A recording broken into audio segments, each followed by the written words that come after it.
Ride a course to Banbury Cross to see a fine lady upon a white horse, with rings on her fingers and bells on her toes. She shall have music wherever she goes. A goddess transcendent emerging from earth, encouraging harmony on the world's girth. Always she's there, but seldom is seen, a very fine lady, a very fine queen. Serenely she rides over meadow and vale, ensuring well-being to all on her trail, clad in a gown of the finest green moss, adoringly greeted at Banbury Cross.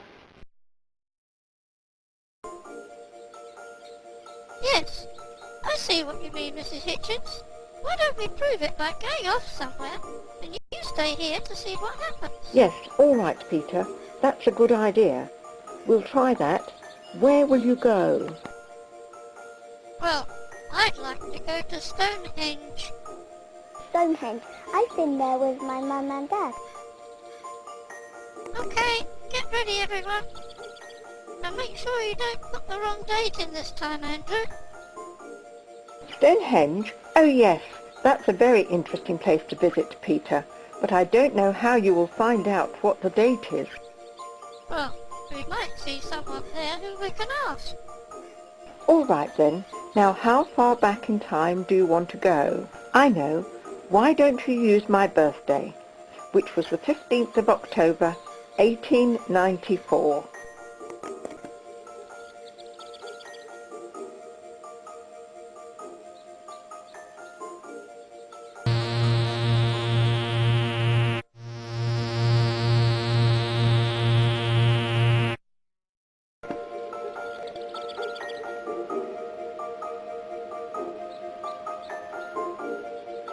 Oh, look, we have. We've landed at Stonehenge. I can hear someone over there behind one of those big stones. I'm going to see what they're doing.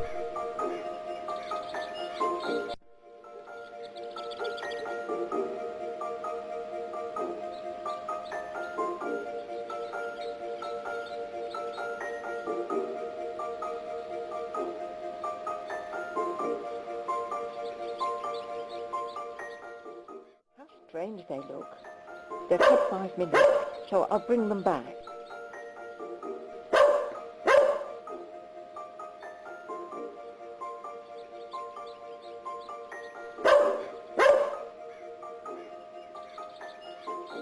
Well, did you see Stonehenge? Yes, we did, Mrs. Hitchens. And we saw someone carving their name and the date on one of the big stones. I think his name was Gordon Thompson, and the date he put was the 15th of October 1894, the same date as your birthday. I think that shows that what you said is right. We don't actually go anywhere, but we could go back in time. Well, I think that proves what we thought, but isn't it amazing? Yes, Mother, it's exactly the same as being there. It's terrific fun, so can we go somewhere else now? Well, it's getting rather late now, dear. I think it would be a good idea if you got a proper night's sleep, because you've got to be up in time for church tomorrow, haven't you? Yes, all right, Mother.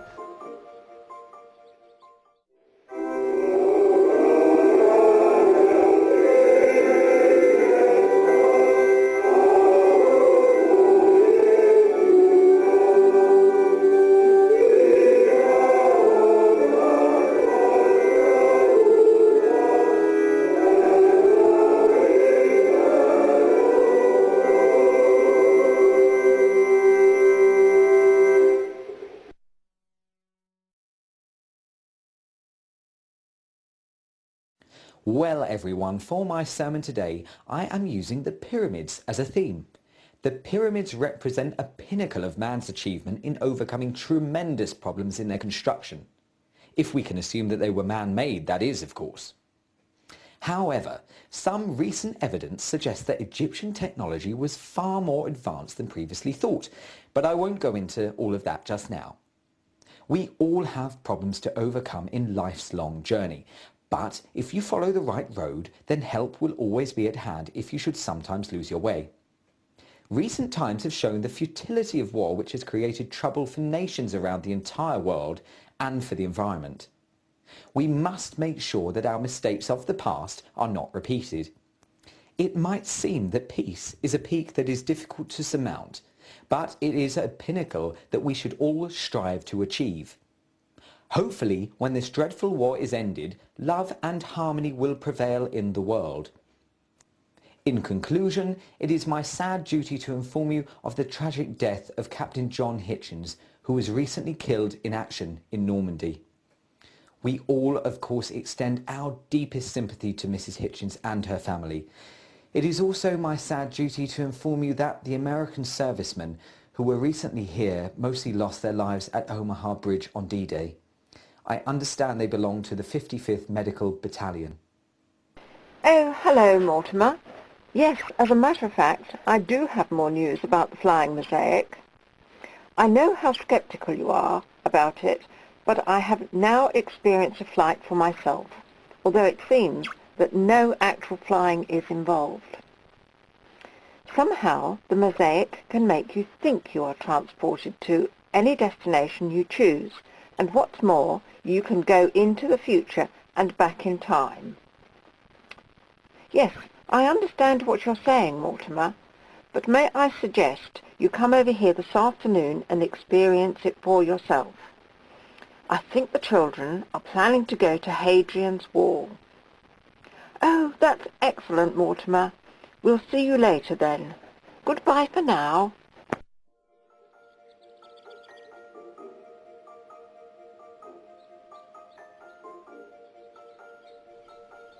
Well, Andrew, your mother has just been telling me that she actually went with you on one of your mosaic flights, so I have to believe that it's true.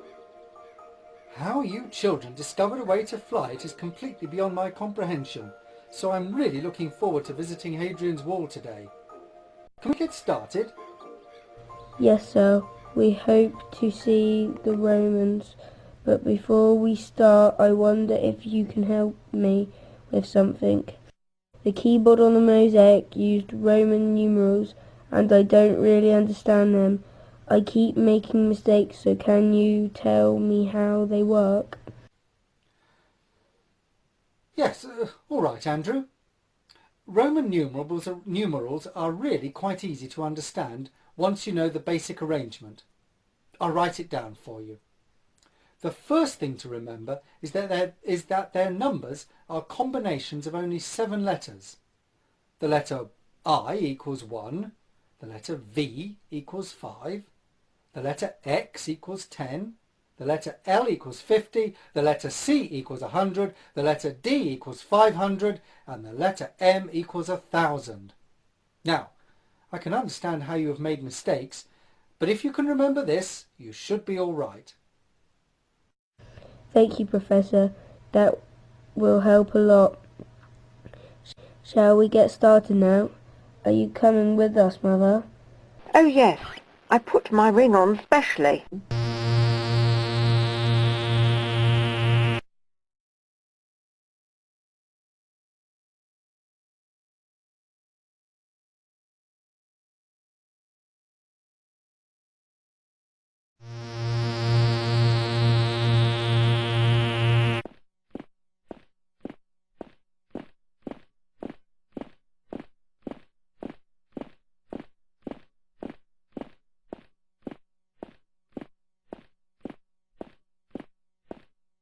I heard a strange sound.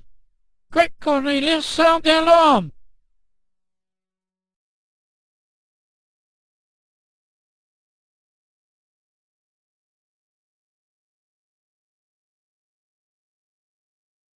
Quick, it's an emergency. I need my horn. Where is it, woman? Oh, I don't know, Master, but you ain't used it for a long time, have you? Don't be insolent, woman. Find it straight away. All right, Master. I think it might be under the stairs somewhere. I'll have a look, but we've got so much rubbish under here. Well, find it quick, because we might be under attack. Ow, ow, ow, that was my big toe.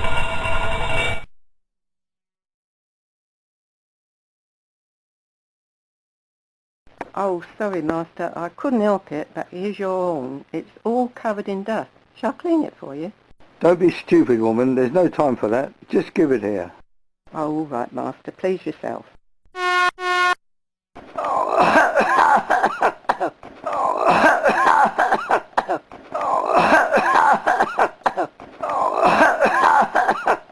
Where are you, woman? Just wait till I get you later. You'll be in for it then, slave. I'm going to flog you.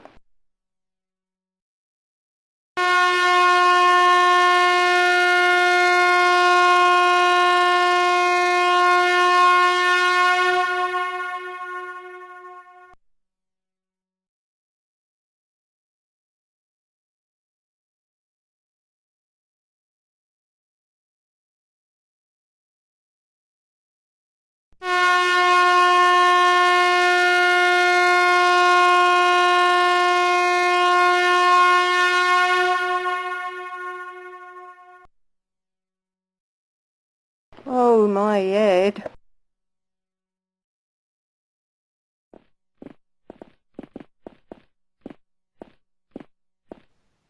Come on, over here, quick, before they see us.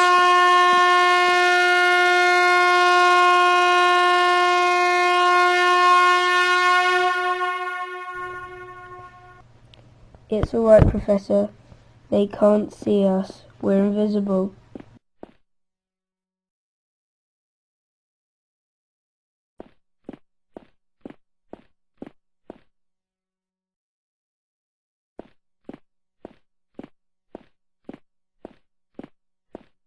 I don't think it was anything Petronius. Come on, it's a false alarm. Whoa! That was a bit spooky, wasn't it? Shall we follow them? So long as you keep wearing the ring, you will stay invisible, Professor. But they can hear us. What was that, Andrew? Oh, I'm sorry, my boy, but I really can't believe that I'm experiencing this strange phenomenon. Just give me a moment to gather my thoughts. Now, what did you say, Andrew? Follow them? Well, yes, I'd really like to do that, but only if you're absolutely certain that we are invisible. I really do not like the idea of having one of their short swords stuck in me.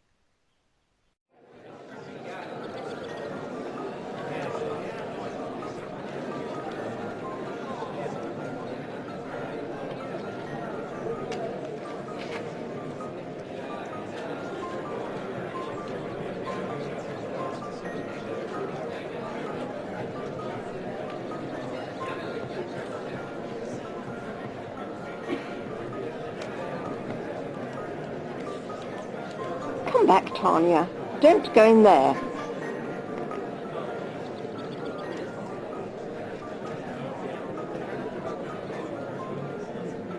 Oh, what was that? Something touched me.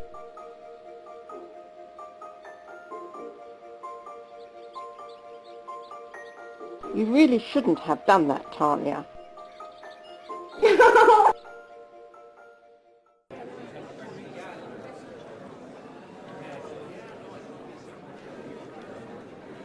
Perhaps we could actually go up onto the wall next, Andrew.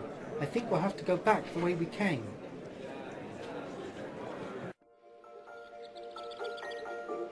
Oops.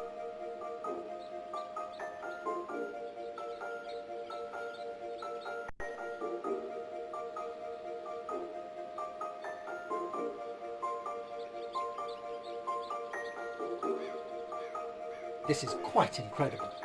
Well, Hermione, this has been such an amazing experience. I'm rather reluctant to go back now, but I suppose we have to. You know, when I present this discovery to the Archaeological Society, it will be met with absolute non-belief.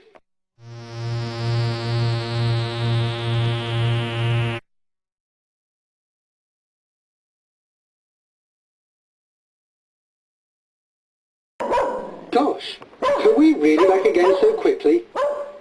Quite extraordinary. And may I thank you again for this wonderful experience. I can't wait to do it again. Have you decided where you're going next time, children? Yes, Professor. We thought we'd go to Colchester Castle. Colchester Castle, eh? That is an interesting place to go. It was where the Romans built their first city, you know. They called it Camulodunum. Here, I'll write it down so you can use it tomorrow. Oh, thank you, Professor.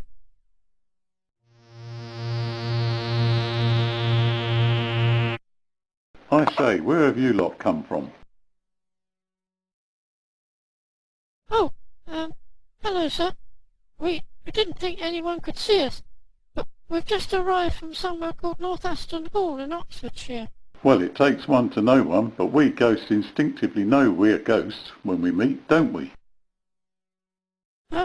I'm sorry, sir, but we're not ghosts. We're just ordinary children. Oh, come on now, my boy. Don't try to fool me. I can tell by the way you suddenly appear that you must be ghosts. Are you a ghost, sir? I've never met a real ghost. But we're really not ghosts, sir. We've just come here on this Roman mosaic that can take us anywhere we want to go. Well, all right, my boy, if you insist, but I never heard of a Roman mosaic that can transport you to different places, and I'm sorry if I've scared you, but I'm really quite an affable sort of ghost, you know. Where did you say you're from? North Aston Hall? How extraordinary. I happen to know North Aston Hall very well. Well, let me introduce myself. My name is Professor Mortimer Wheeler, and I ended my last existence in 1976 when I died from old age. I'm an archaeologist, you know, and I carried out a lot of excavations here at Colchester Castle when I was alive. I discovered that these vaults were built by the Romans, you know. Oh, we know an archaeologist called Professor Somerton. What was that? You know an archaeologist called Professor Somerton? How strange. I used to know a chap called Somerton because we both graduated from University College way back in 1910. He died some years ago, but we still meet up as ghosts now and then. He can't be the same one, you know, because we're in 2007 now, aren't we? No, sir. It's not really 2007. We live in 1944 at North Aston Hall, but we can go into the future on this mosaic. 1944? No. I'm sorry, my boy, but you've got that wrong. I think you must be pulling my leg if you expect me to believe that you're living in 1944 and the mosaic can take you into the future. No, sir. I'm not pulling your leg. We really do live at North Aston Hall in 1944. And that's where we found this magic Roman mosaic. Well, we archaeologists are very sceptical people, so let me ask you a question. If you're living at North Aston Hall in 1944, then kindly tell me the owner's name, because I used to know them very well. Oh, it's his mother, Mrs. Hitchins. Good heavens. Yes, that's absolutely right. And your name is Andrew Hitchins? Of course. Yes, I remember now. That Hermione had 3 sons. How extraordinary meeting you like this. I knew your mother and father very well because we all had the same circle of friends in those days. One of them once described your mother as being like a pre-Raphaelite beauty, and indeed she was. She could have had the pick of high society at the flash of an eyelid. You will not have heard of a Prime Minister called Harold Macmillan, but he once confessed to his wife that he had been in love with your mother when she was young. I must confess I was too, but that was in very different circumstances when I first met her during the First World War. You probably know that she volunteered as a nurse, don't you? Yes, sir, I do. And she was awarded the Nursing Red Cross Medal for her work and bravery. Yes, that's quite right, she did. And she was also mentioned in dispatches. I know how it happened because I was there. As an archaeologist, I'm very interested in the history of people, but I hope I'm not boring you too much, children. No, sir, you're not. It's all very interesting. Really? All right then. Well, I was an officer in the Royal Artillery, and one day on the front line, as we were advancing under heavy bombardment, one of my men, whose name I still remember, Private Barton, rather stupidly jumped into a shell crater to recover a pistol from the hand of a dead soldier. He was determined to take revenge on the enemy because his sister Louise, who was a nurse on the front line, had just been killed by a gas attack. Well, what happened next was that Private Barton couldn't climb out of the crater, so I stopped to give him a hand, when an enormous explosion filled it in completely and buried him alive. Luckily I was thrown clear, but I was knocked unconscious, but was only slightly injured and taken to a military hospital. Private Barton, however, remained buried alive for 2 days. When I woke up, I thought I was in heaven, because standing over me was a beautiful angel, and that was your mother, Hermione. I was able to describe just where Private Barton was buried, so the recovery unit luckily found him, still alive. My dad was a soldier in the First World War, and he told me he was buried alive for 2 days. And my name is Barton as well. Really? Your father did that during the First World War, Peter? His first name wasn't Alfred by any chance, was it? Yes, it is, sir. Goodness, how strange to think that we should be meeting here like this after all those years. Just think, if he hadn't been pulled out of that crater, you would not be here today, would you, my boy? No, sir, I suppose not. Well, that was all very interesting, but would you like me to show you round the castle now, children? Oh, yes, please, sir. All right. Well, for a start, we're standing in part of a temple built by the Romans for their Emperor Claudius. The Normans later built their castle on top of it. Now let me show you some of the things upstairs. Oh, yes, please, sir. That would be good. But I think we should take our rings off first, because that will make us normal. You can make yourselves normal by taking these rings off, Peter. Yes, all right then.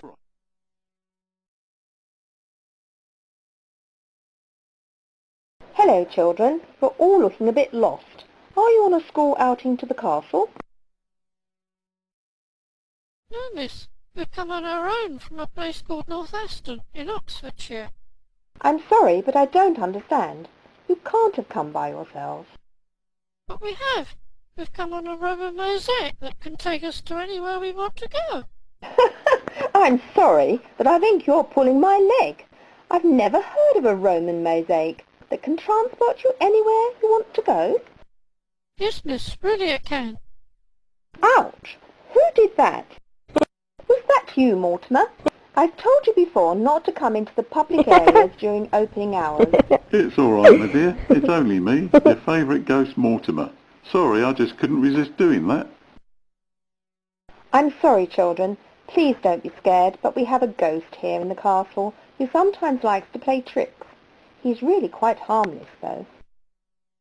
Yes, miss, we know. We've met the professor already. What's that? You've met him already? Yes, miss. Well, perhaps you would like to see some of the things we've got here. Oh, yes, miss, we'd like that, wouldn't we? Come along this way. I can show you some really wonderful Roman mosaics. Oh, this is a really wonderful Roman mosaic, miss. Thank you for showing it to us. But I think we ought to be going home now. Must you really go? Well, it was really nice meeting you, and hope you'll come again. Goodbye, children. Oh, and please give my kind regards to your mother, Andrew. Thank you, Professor. It was nice meeting you too. And you as well, miss. Yes, I think we would all like to come back to Colchester Castle, Professor, because it's such an interesting place. Goodbye.